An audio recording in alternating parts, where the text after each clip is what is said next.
We would like to dedicate today's episode to the legendary Paul O'Grady, who died peacefully last night. He was a British treasure, an icon on our screens, and an amazing human being who spent most of his life giving back to others. Rest in peace, Paul, and may your legacy carry on. Oh, there we go. There we go. We're live. Hi, how are you? I'm really good. How are you? Good. I was kind of anxious because unfortunately Lee couldn't be here and he's going to be kicking himself all day. Oh, bless him. Or at least Yeah. he gets to listen or watch it or whatever. Yeah, I'll watch with everybody else when it comes out. Is the sound all right for you? Yeah, that's fine. Just 'cause I'm on my phone. My laptop's done a nice little death for me, just as my character's done. My laptop's gone. So, yeah. Oh, so savage. No, I know. I'm so used to it. I've been talking about it since October, so I'm used to it now. Oh, yeah. you found out that long in advance? Yeah. So I'll get started. I've now got 2 sets of questions. Ooh. Yeah. So Lee just dumped the same ones and I'm like, I sent you mine, so why have you copied down some of them? Well, honestly, like, ask me anything. If I get to a point where I think, oh, I don't know whether I can answer that or not, then I'll just say I can't answer it. But other than that, I'm an open book. I love your nails, by the way. Thank you. They're a mess at the minute. They need doing. I need to do mine so bad. 10 years of playing Robyn, like, that makes me feel so old because I remember the first episode and that's when I wanted to be a nurse. And yeah, that was the path that I didn't go down because mainly I realised that I did like Casualty and I liked medical dramas, not actual medicine. Yes. If you're anything like me, I'm squeamish. So, I mean, it wasn't the top job on my list to be doing. It was an amazing job anyway. Yeah, I've heard from a few people who've worked on Casualty that they were squeamish as well. Yeah. It's a good job I know that everything's fake. Yeah, that's a good. Do you remember your first day on set? Yeah, honestly, like, I remember most of it, I think. I think I do. And then some people tell me bits and I go, do I just remember that from them telling me? I mean, 10 years was a long time ago. Yeah, it really is. But yeah, it was bizarre. I remember just walking on the set and literally being like, I can't deal with this. I think we were only filming scenes in the afternoon. They got us in the morning to like go through some of the medical procedures, which they don't tend to do that anymore.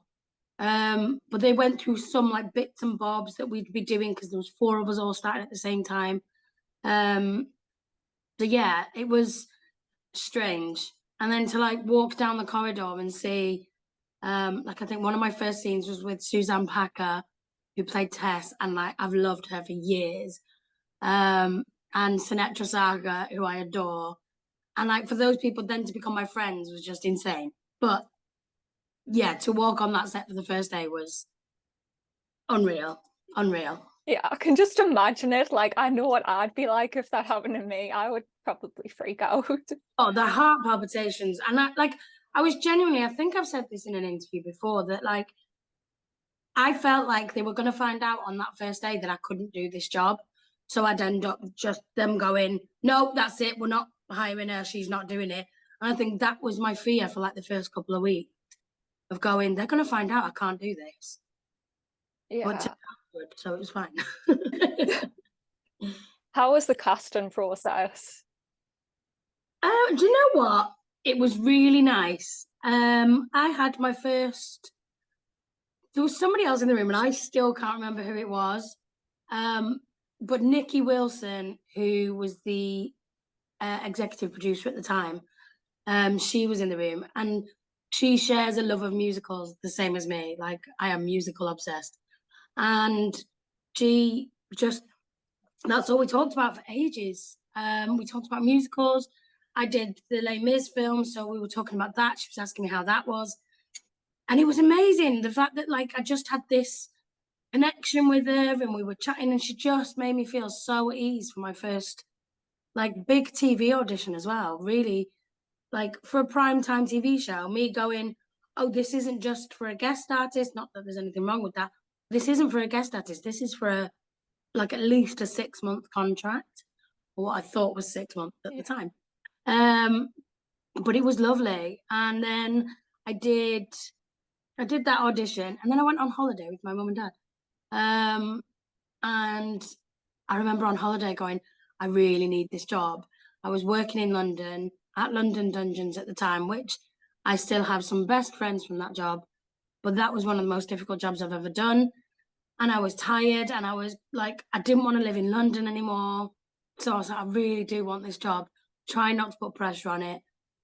Then I got a phone call on holiday saying, we'd like to invite you to Cardiff for a screen test. I was like, I don't even know what one of those is. I was such a theatre girl. I was like, I don't know what a screen test is. Don't know what that is. Asked a few friends, got told what it was. Came up to Cardiff, first time ever in Cardiff. Fell in love with it straight away.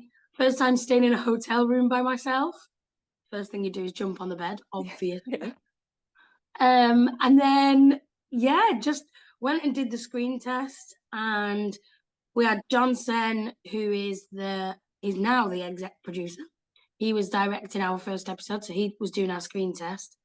And I got to work with Suzanne Packer. So it was amazing. It was hard work. I think I left crying, going, I can't do this. But yeah, I got the job, and that phone call to say I got it was unbelievable. Yeah, I feel like when you if you leave crying from anything and you think you can't do it, it ends up being the best job, pretty much. Literally that. All the auditions I've ever come out of going, I nailed that. I'm really proud of myself. I've come out and gone, oh, I didn't get it. Never mind. Yeah, it's usually the scariest by Yeah. far. And it goes for like anything in life, I would say. Yeah. I think if you put yourself out there and you are vulnerable, and it takes a lot to do that, but you will reap the benefits of that eventually, I think. Yeah, that's very true. Did you initially audition for Robyn? Yes. Yeah. I know there were auditions and workshops before I auditioned because one of my friends went for it, which became a little bit awkward. No, it didn't. She was really pleased with me when I got it, so it was fine. And me and her were up for the same roles all the time. So yeah, I know she'd done some workshops for it and stuff, and I don't know that she'd done some like writing workshops. Can't remember what it was now. But yeah, so there was already auditions in place, and then I went in, and apparently I was exactly what they were looking for, which, yay, I got the job. That is pretty cool. Yeah. How did you prepare for the role? Because I can imagine how hard it must have been. Yeah, I was panicking about the medical stuff a lot. I'm very fortunate my sister's a nurse. So she's a pediatric nurse, and so I knew I kind of had her as a backup. So even when I was learning lines for the screen test, I could ring her. Like normally on Casualty, you have the medical advisor there anyway. But it meant that I could ring my sister up beforehand and be like, what does this mean? I don't know what this is. What would I do in this? So I think a lot of my preparation was just talking to my sister, which tends to happen every now and again. Do you remember your first storyline? Well, we had, oh my goodness, there was a weird one really early on where apparently Robyn was, and this never carried on, where Robyn was basically like a technological whiz. And she did something like hack into a computer or hack into someone's account or something. I mean, this was so long ago now. I feel like I've got like vague memories of it somehow. Yeah. And then there was the storyline with like all four of us, whether we'd get the jobs or not. A lot of mine was me just messing up a lot and telling patients things that I shouldn't be telling them and things like that. And she wasn't a particularly good nurse. She always had a good bedside manner. She just wasn't particularly good at her job, which is what everybody on the internet liked to say for a long time. I never even knew that, like people were saying things. Oh my goodness, so many people said, I don't know how she's still working there. She's a terrible nurse. I'm like, oops, I don't care, I didn't write it. Yeah, I was in the like fandom, like right at the heart of it at that point. I mean, it's not always the best thing being at the heart of a fandom, but yeah, you usually find out everything or nothing. It just depends what loop you're in. Yeah, definitely. People like to make up their own their own storylines and to say what's going to happen or who should be doing what. So, Yeah. it was nice. I mean, honestly, having a fan club like that, like Casualty has got some of the best fans out there. And like, obviously I've met quite a few, spoke to quite a few, and honestly, like, you're all incredible. And the fact that like, there's some people that have literally watched it for, how long has it been going? Wait, how old am I? 36. It's been going 36 years. It started 1 month before I was born. Like, that's just like so hard to comprehend, really. Like when people say, "Oh, it's like this long ago," you're like, "No, it's not." Like, why are you saying that? Yeah. When I was there for the 30th anniversary, I was there for a lot of anniversaries, but I was there for the 30th anniversaries, and I was literally like, hang on, this means that I'm 30 next month. Oh, this is scary. I don't want to be 30. This is scary. Now I'm thinking I don't want to be 40. So that's what happens when you stay on the show for that long. Yeah. Were you glad to start the show with others rather than by yourself? Definitely. Definitely. Because Danny, who played Jamie, he already had TV experience. Gemma Leah already had TV experience. And so me and Rebecca only did one episode or 2 episodes maybe. But both me and her were really, really new to it. We didn't really know what we were doing. Didn't really understand the lingo that they use on set and things like that. So it was nice to start with people who knew what they were doing, but also the rest of the cast were just so supportive. And apparently I learned that the rest of the cast watched our screen tests, which I Oh, didn't know. And that's never happened since. But the rest of the cast watched all of our screen tests. So they kind of already knew us and knew our acting styles and knew what we were like. So yeah, they were super supportive. Like I remember Sinetra being one of the most supportive people that I could ask for. She basically took me under her wing essentially and just said, right, this is how we're doing it. This is what's going to happen. You're going to come in, you're going to do that because that's the way a nurse would do it. And I go, yeah, okay, I'll do it. And she goes, but find your own way of doing it. It's fine. Okay. Find my own way, but do what you said. Okay, great. I don't know what I'm doing. there's So it's nothing scary. better. But it was nice to have other people with me starting at the same time. Were you a fan beforehand? Because I'm so squeamish, I didn't really watch it. Obviously, then when I was auditioning for it, I started watching bits of it just to kind of get the knowledge of it. I think I'd used to watch maybe some of it when I was little, but my dad would never watch it because he's also squeamish. And so, I mean, fair play to my dad for watching it for the past 10 years. He's done well. He did say to me the other day, do I still have to watch it now? I was like, well, it's up to you. Like, I can't tell you what to do. But I wouldn't say like I was a big fan before I joined the show. Mhm. That really sounds awful. It was just, I was so squeamish, it just wasn't on my radar to be watching a hospital drama because I don't like people being cut open and needles and blah, blah, blah. No, none of that. Yeah, it happens though. Yeah. Who are you looking forward to working with the most? Yeah, Suzanne and Sinetra, I think they were my two. And Alex Walkinshaw, Mhm. who played Fletch, because I had watched The Bill, so I'd seen him in Yeah. that. And Suzanne and Sinetra I'd seen in other things. And also then through watching episodes to kind of, that goes back to the prepare question, I did watch some episodes of it. Through watching those episodes, I kind of latched onto those people going, oh, they're the people who know exactly what they're doing. You can really tell. And again, Alex took me under his wing and was like, right, what Alex taught me was more about like on-set etiquette, like of going, tell you what, if you just moved a little bit that way, then the cameraman, or if you turn your look that way, then the cameraman doesn't have to come round for another shot or doesn't have to try and squeeze you in. And like, just about, I mean, I'm always nice to most people anyway, I think, but just like about being nice to the right people and like everybody on that set has the most important role. There's nobody who has a more important role than anybody else. Yeah, If I you definitely agree.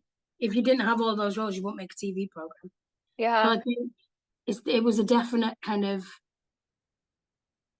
I was looking forward to working with the people who quite instantly took me under their wing, which was really nice. And maybe I just forced myself into it. I don't know. Maybe I literally walked in and went, "Hi, be my friend." Maybe I did that. I don't really know. I don't think I did. I think they took me under their wing as opposed to me forcing my way in. Yeah, But I've heard about Alex taking people under his wing because my friend Leah Barty, it was his first job on Waterloo Road, and he played, like, if you've seen Waterloo Road, yeah, you Zach Diamond he played. yeah, So when I spoke to him, he's like, "Oh yeah, Alex took us under his wing," and brilliant. Like, I think he'd make a really good teacher. I mean, he's an amazing actor, so I hope he never gives up acting. But he would make an incredible teacher. He's just got a manner about him that just, I mean, he also takes the mick quite a lot. Alex was the first person to make me cry on set because I saw a spider in the corner. I'm terrified of spiders. Saw a spider in the corner, and I was like, "Oh, oh, oh! Can somebody get rid of that? Somebody just do something about that." So one of the essays had put like a sick bowl over the top of it, just so we could carry on with the shot. And Alex then went, "What's wrong with you?" I was like, "Oh, there's a spider over there." It's fine. Put a sick bowl over it. He went over, came back with his hands clasped like he had the spider in his hand, and I absolutely lost it. Like full tears, sweating, cold, everything. Like he was like, "Oh, okay, yeah, you really are scared. I'm so sorry. It's not even in my hands. It's not even in my hands. I was just joking." So yeah, I think that messed him up a little bit. Bless him. He was very nice to me after that. it would be. Imagine feeling so guilty and carrying that around with you. Oh. I know how to get my own way, you see. What was your favorite set memory? Oh my goodness, there's so many. I always really enjoy shooting the scenes where we're all in admin, there's loads of us in there, and it's usually whoever's clinical lead is making an announcement or something like that. But when we're all together and there's loads of us together, or the pub scenes where there's loads of us together, because that feels like we're out of uniform and we're out of, like, we're all just a bit silly.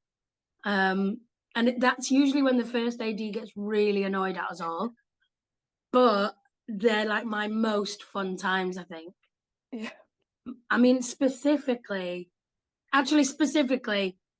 was right at the beginning. There was an episode where Robyn accidentally ate some magic biscuits, shall we say, that were spiked with whatever was in them. Probably weed.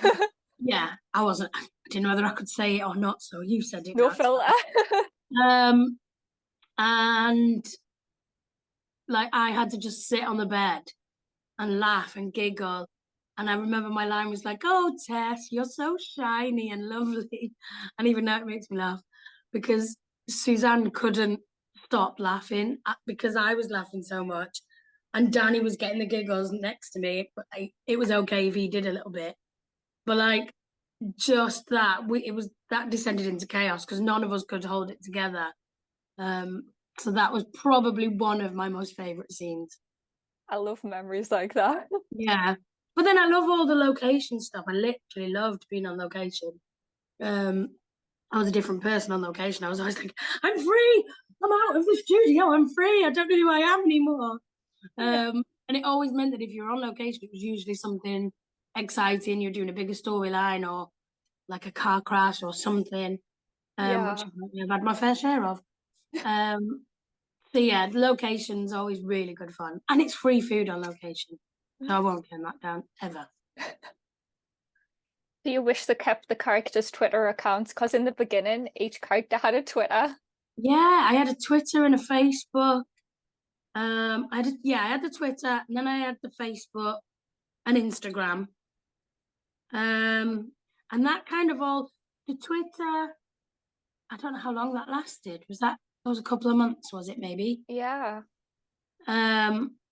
The only thing that I had a problem with that is that people weren't differentiating between the character and me.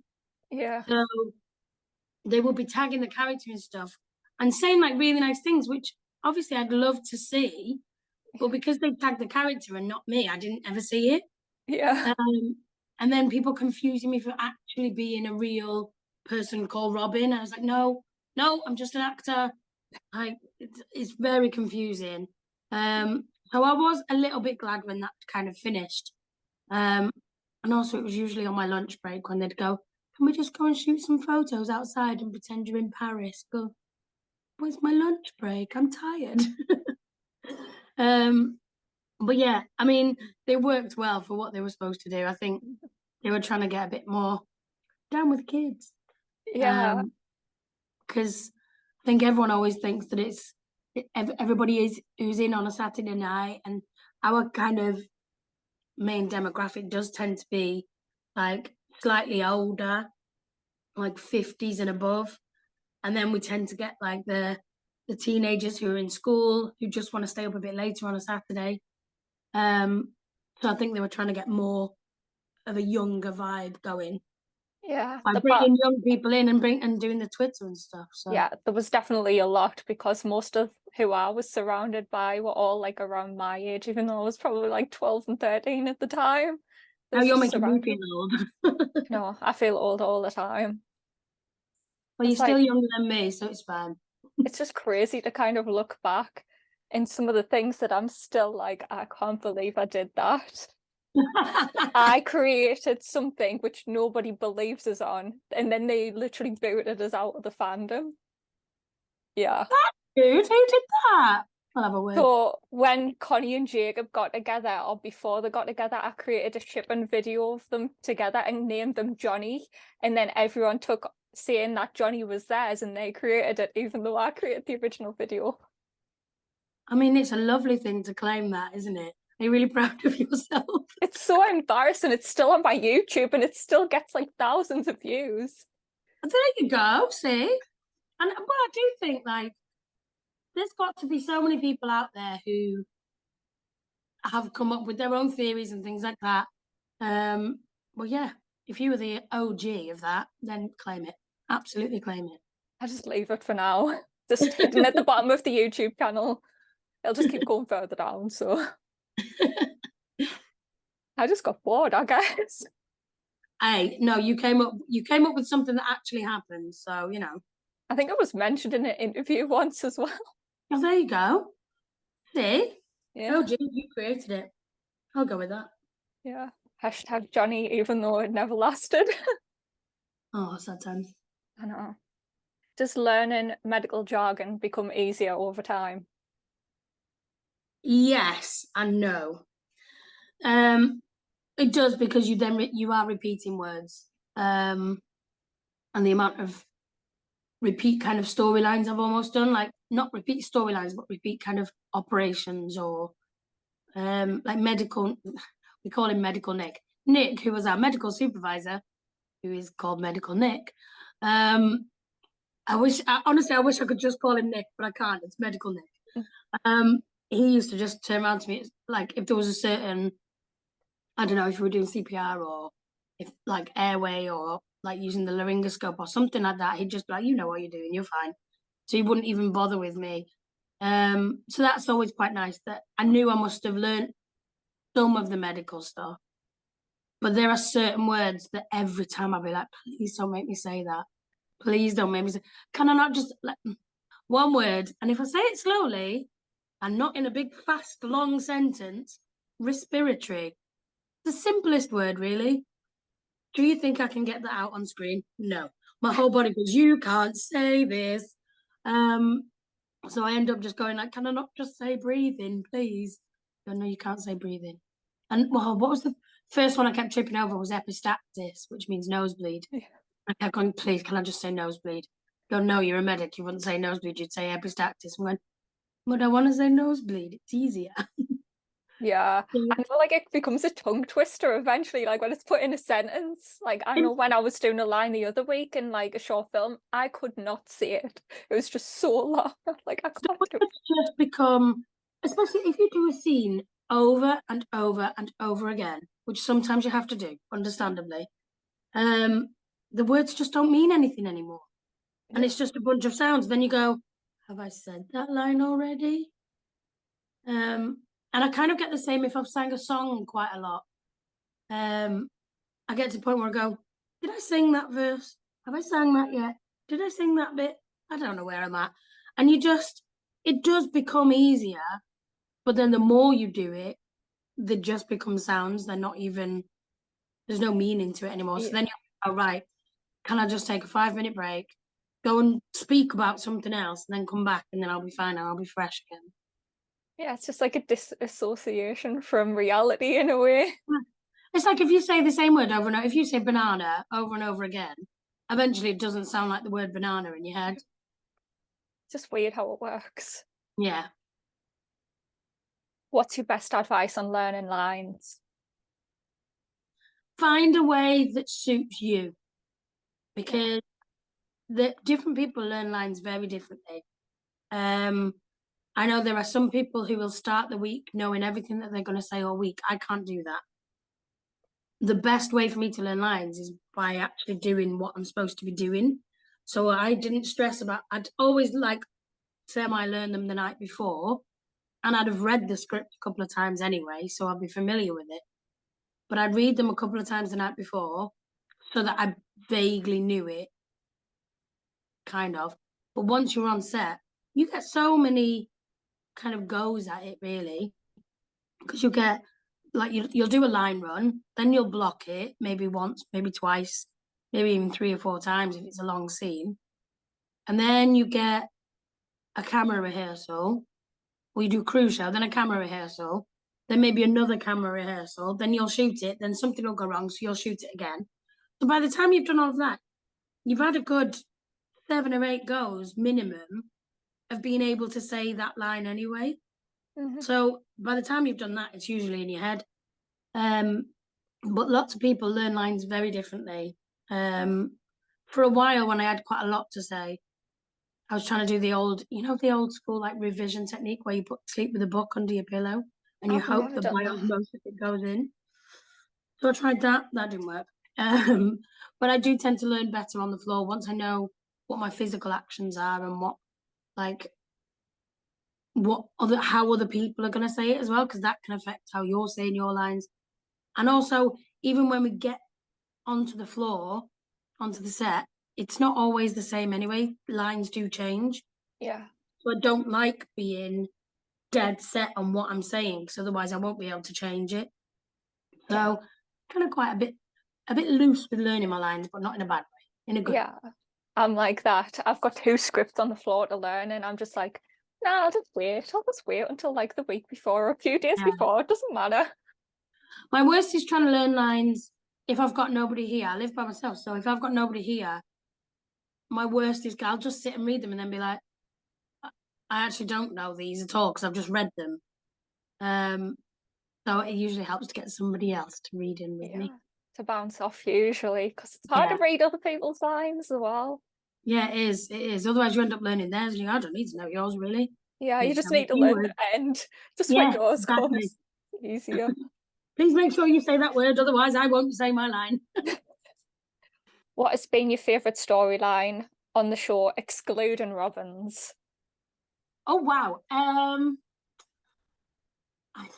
Do you know what? It's kind of a sad storyline, but George Rainsford's Huntington's disease storyline, because I think there is so much scope with that.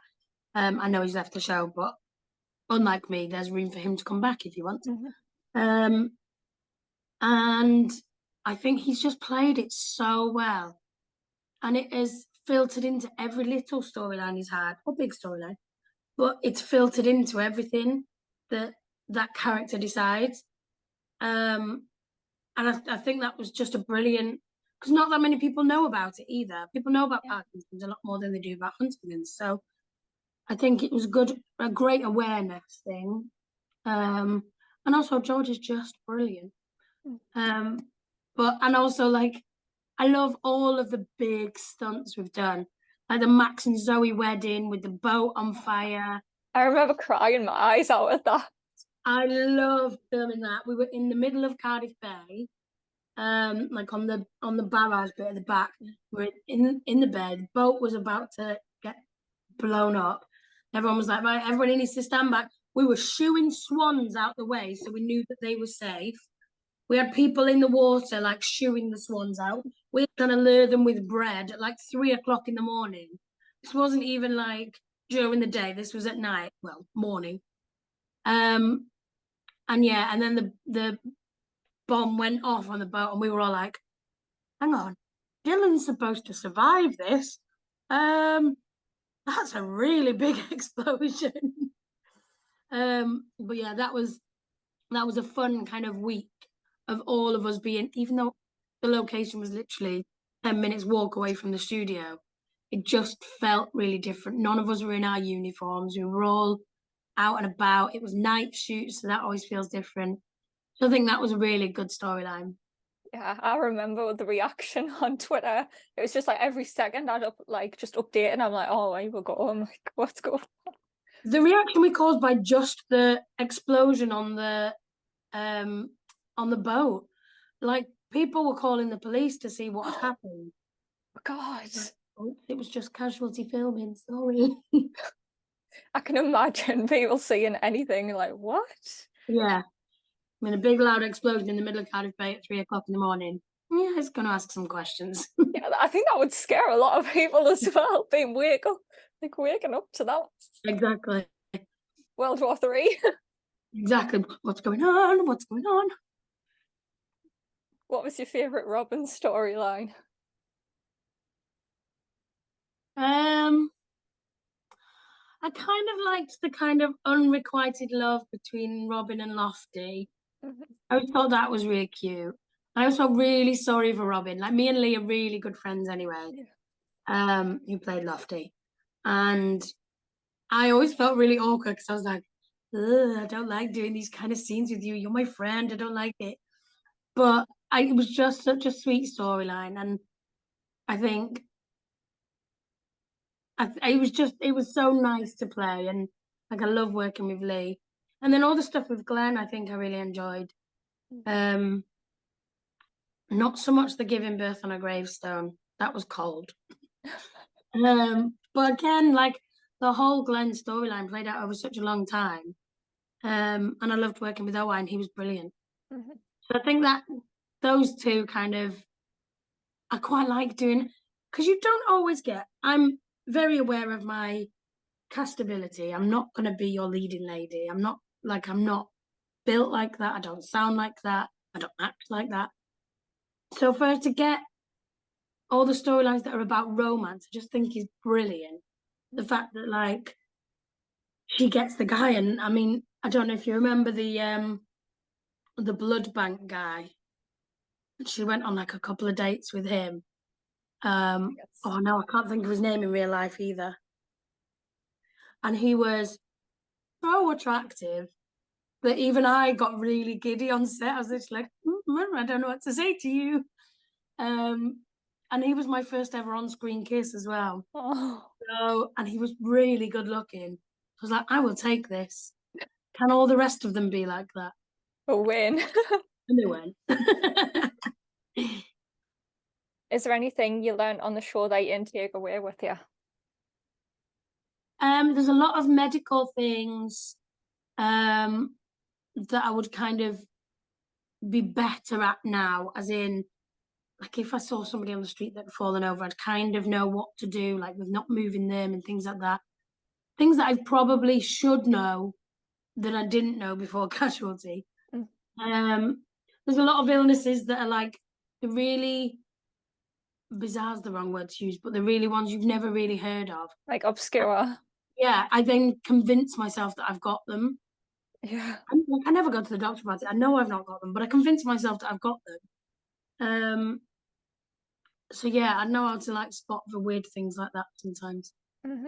But also, just as me myself, I've learned how to work on a TV set. That's the biggest thing I could take away from it, really. Yeah. Did you get a choice in the ending? No. Oh. No, I didn't. It was very much their decision for me to leave. I think I'm okay to say this now.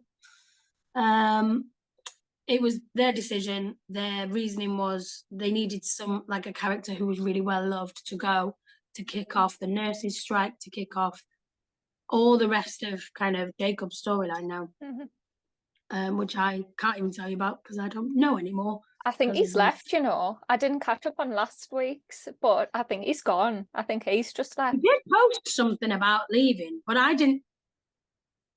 Hang on, well, it depends when you're going to air this. I know what's happened as regards to that. So I won't say anything because I don't feel like I can. Yeah. Because I do know a bit of what's happening with that only through speaking to Charles. But yeah, it wasn't my decision to leave. It was their decision. And for a long time, I thought maybe it's something I'd done. I was like, does somebody hate me? Is that why? But I couldn't now understand and see why it was Robyn that kind of had to go. Yeah. And the best thing all around, because 10 years on the show is a really long time. I'm excited to see what else is out there. So. Yeah. Do you tend to like feel like you'll get typecast because of being in a role so long? I mean, I left Casualty playing a nurse, and then I went and did Panto playing a cow. I don't necessarily feel like that was a typecast role. I do worry in Panto because I've now done Panto with Norwich twice. 1 year I was an ugly sister, the next year I was a cow. So I was like, starting to get a bit typecast in Panto now. Yeah. But there's a lot of things I know I can do. And there's a lot of characters I'd love to play.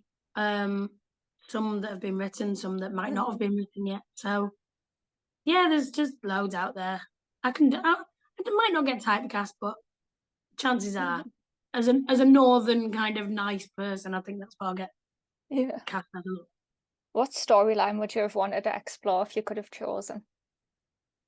Anything that's not pregnancy. She went through a lot of babies, that girl. Yeah, fair play to her. A lot of the last kind of 3 or 4 years, or longer than that, were about pregnancy and babies. But I always say I would have loved Robyn because I love musicals so much. I loved Robyn to be in like an Amdram group and to go and do like Amdram somewhere, and then something happens and Robyn has to take over as the leading lady. I'd have loved that. And you know, like Scrubs did the musical episode. Yeah. Did Grey's Anatomy do one as well? Yes. No one ever mentions that one again. Well, I will mention that a lot then. No, I would love to have done a musicals episode because we've had so many good singers in that show as well. Like Suzanne Packer can sing really well. Lee Mead, like, got the most incredible voice. Genesis, when she was there. I mean, that's literally naming 3. I've worked with hundreds of actors now who can all sing and are all brilliant, including myself every now and again. Yeah, I heard you like singing at Pride via YouTube, and I was like, damn. Yeah, I know the voice isn't as good as it used to be. I'm back to my singing lessons, so I'm hoping that I can get it back to where it used to be, because 10 years on that show and I've not really sang. So you get rusty. I did musical theatre before that anyway, so it would be a dream to go back into that. But yeah, storyline for Robyn, definitely something to do with musicals, because musicals are the best. Yeah. Have you noticed that in medical dramas, the best characters always die? But I think that's the whole point of it being a drama. Because so many people say to me, oh, when's Robyn going to get a happy ending? Or why can't Robyn just be happy? I go, well, then it would be a comedy, not a drama. Or it would be a rom-com or something. Like, it is a drama. People have to, and I know that if I hadn't been killed off, I know that in the back of my mind I'd always go, oh, I could go back to Casualty. And I don't want that safety net there. I want to push myself and do more work elsewhere. But yeah, I think sometimes the best characters have to die. Yeah. Because then it causes a bit more of a reaction and a bit of a better storyline afterwards. And there are just multiple reasons, but yeah, the best characters do always die. Yeah, I remember, like, when it aired, my grandma messaged us. She was like, they've just killed Robyn. And I was like, she was like, I swear she was gonna live, you know. I thought she was gonna live. And then she died. I was like, did they do a Grey's Anatomy? I had to watch it with my mum because my mum couldn't watch me die without me being sat next to her. And so it was very surreal to watch myself die and to watch myself be operated on. That was weird because I remember just lying on a table and they did some plate shots of me lying still, and then they could take me out, put the prosthetics in for them to actually do the operation on. So obviously they can't do it on me.